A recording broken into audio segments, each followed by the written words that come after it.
Kuni kecha xonanda Yulduz Usmonova YouTube platformasida O'zbekiston Respublikasi prezidentiga va vazirga qonunni to'g'rilab qo'ysalaringiz maqsadga muvofiq bo'lar edi, deya jiddiy murojaatnomasi bilan chiqdi. Assalomu alaykum azizlarimiz. Men prezidentimizga, bizni bosh vazirimizga, davlatimizning bosh vaziri, davlatimizning prezidentiga, bizni yurisprudensiyaga murojaat qilib, murojaatnoma gapirmoqchiman. Mana bu bugungi kunda san'atkorlarimiz ko'pi ijoddan sovib ketyapti. Ijod qilgisi kelmayapti. Yangi qo'shiq yo'q deymiz. Yangi qo'shiq nima uchun yo'qligini ham so'rayapsizlarmi?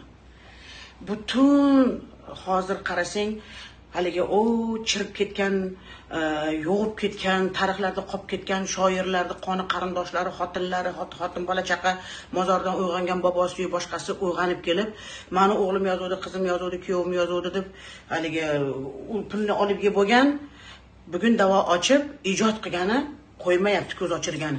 Biz o'sha paytda eski tizimda biz Pantera degan joyda ishlardik, Tarona degan joyda ishlardik, nalog to'lardik, eslasalaringiz to'laganmiz.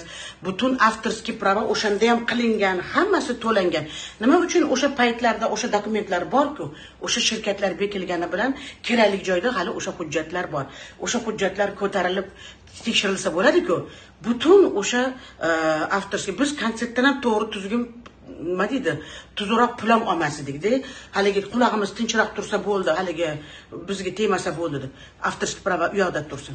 Biz shunaqa joylardan yashab kelib, bugun omon-omon zamonda ijod qilishni o'rniga ko'p san'atkorlarimiz sudma-sud yurtda. Hamish shoir palon yerda palonchi yozganimish, pismondonchi yerda yozganimish, da'vo ochdi, mana o'sha qo'shig'im pulni bergan yo'q, olib yeb hazm qilib bo'lgan ular. Buni hammasini tagini so'rab surishtirish kerak. Qonun qachon chiqdi? Mana shu 2016 mi, 2020 mi, 2015 mi qachon chiqdi? Shu yildan boshlab tekshirilish kerak qo'shiqlar. Endi aql kiryapti. O'zimni yozgan qo'shig'imni shoir qancha da'vo qilib meni boshim og'ritdi. Endi men endi nima deydi, ovqatlarimiz, advokatlarimiz omon bo'lishsin.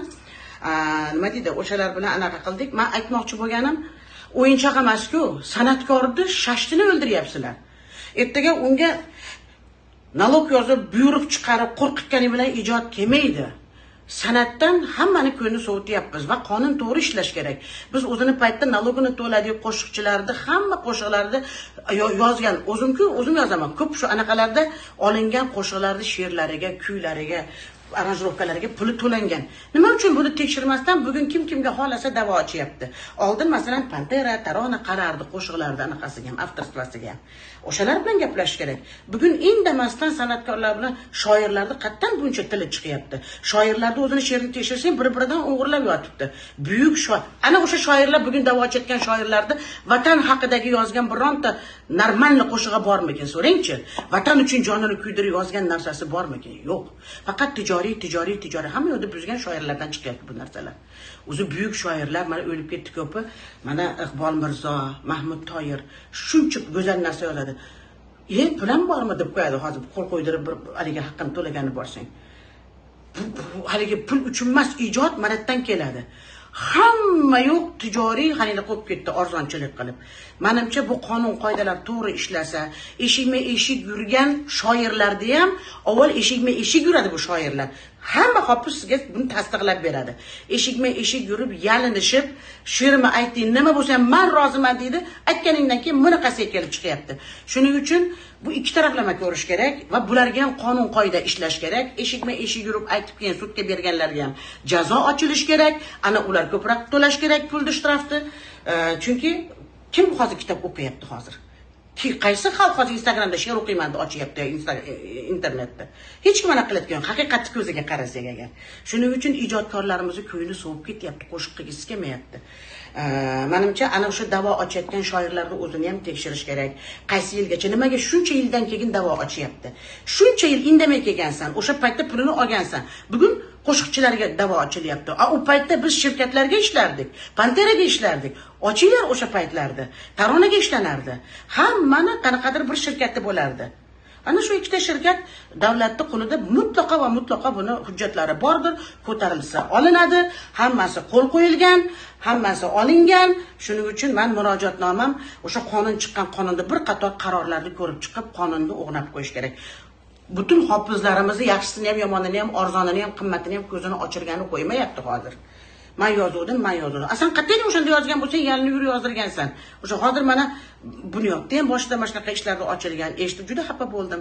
Bunaqa ishlachilarimiz kammi? Qo'shiqchilarimiz. Yozgim kelmayapti. Albatta hech kim ijod qilmaydi. Tushunyapsizlarmi? Buni biz o'sha shoirlar nima ish karomat ko'rsatdi?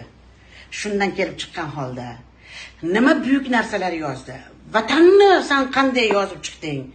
Sen vatanni qanday yaxshi ko'rding? Nima xizmating bor puldan tashqari? degan nalog to'ladingmi? O'shanda ham pul olgansizlar. Uni chiqsa qo'shiqlar hammasi qo'l qo'yilgan. Qo'l qo'ymasdan olmasdi Pantera ham.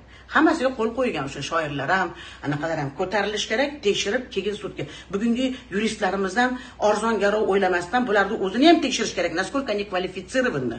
Если вы не можете поднять документы, проверить, nechinchi yilda yozilgan qo'shiqni bugun da'vo ochyapti. Nimaga tayingan holda? Nimaga u paytlarda indamagansanda bugun ovozing chiqyapti? U qo'shiqni kimga senga yozdirgan? Bu narsalarni hammasini tagiga yetib, keyingina sudlashsa go'zal ish bo'lardi. Hofizlarda boshqa qiladigan ishi yo'qmi? Har 3 oyda bayram, har 2 oyda bayram. Men bo'lmasam boshqasi bo'lsa boshqasi bayramlarga tayyorgarlik qilish kerak, konsertlarga tayyorgarlik qilish kerak, xalqning xizmatida bo'lish kerak, yo sudma-sud yursinmi? Bu qatdan chiqqan arzonchilik. Nihoyatda ham bardak bo'lib ketdi. Meni iltimosim davlat rahbarlaridan bu narsani qonun qoida ishlasin. Ijodni bemalol seva qilsin. Ijoddan sovutmaylik.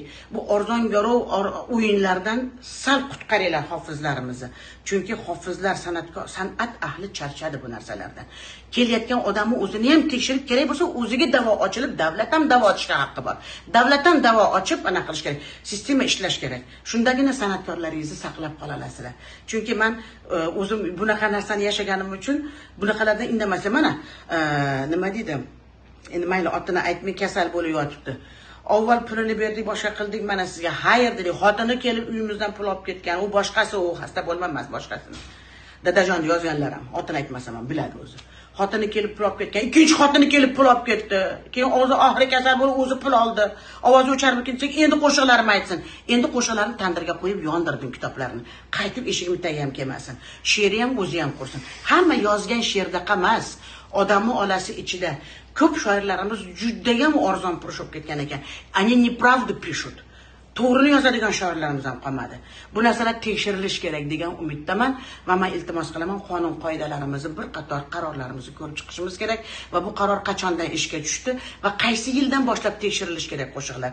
Biz bir paytlar shirkatlarga ishlagan qo'shiqlarga bugun da'vo ochishga hech kim haqqi yo'q. U paytda biz ham ishlaganmiz, ularga to'laganmiz, ham nalog, ham litsenziya, ham shirkatga ishlardik. Butun boshli konsertdan 2000 dan olardik o'sha paytda. Men ham muzikantlarga to'lashim kerak edi, ham kiyinishim kerak edi, ham boshqa qilishim kerak edi. Mana da'vo ochay bo'lmasam. Men kim ustidan da'vo ochay? Shuning uchun mana davlat ham da'vo ochib ko'p pulni olayotgan joyi yo'q, kerak bo'lsa ko'p joydan. Bu qonun qoidalarni ko'rib chiqinglar, iltimos. Men bir ustoz sifatida, bir san'atga ozgina mehnatim singilgan sifatida aytyapman. Birovnikini eshitib ham asabim buzilyapti. Iltimos, bemalol ijod qilaylik, azizlarimiz. Sog' bo'lishsin ilohim. Men o'ylayman davlatimiz bu narsaga qaraydi. Rahmat katta oldindan. Shamol bo'lmasa daraxtning shoxi qimirlamaydi deganlaridek, taniqli xonandaning ajablanishiga sabablar bisyor. Biz esa qalam ahlining va san'atkorlarning kelishib ish tutishlarini so'rab qolamiz. San'at o'lsa xalqni ko'ngliga nima taskin beradi? Zeroki san'at ham, she'r ham xalq mulki. Chunki bu ikki yo'nalish ham xalq orasida yetilgan mevadir. Insondan qoladigan yaxshi mehnat manbaidir. Bular uchun tortishib, sudlashish yechim emas. Tinch davron surib, har kim o'z sohasida xizmat qilsa yaxshi. Xalqqa xizmat oliy himmatdir. Aspekt 24 voqealar biz bilan yanada ochiqroq.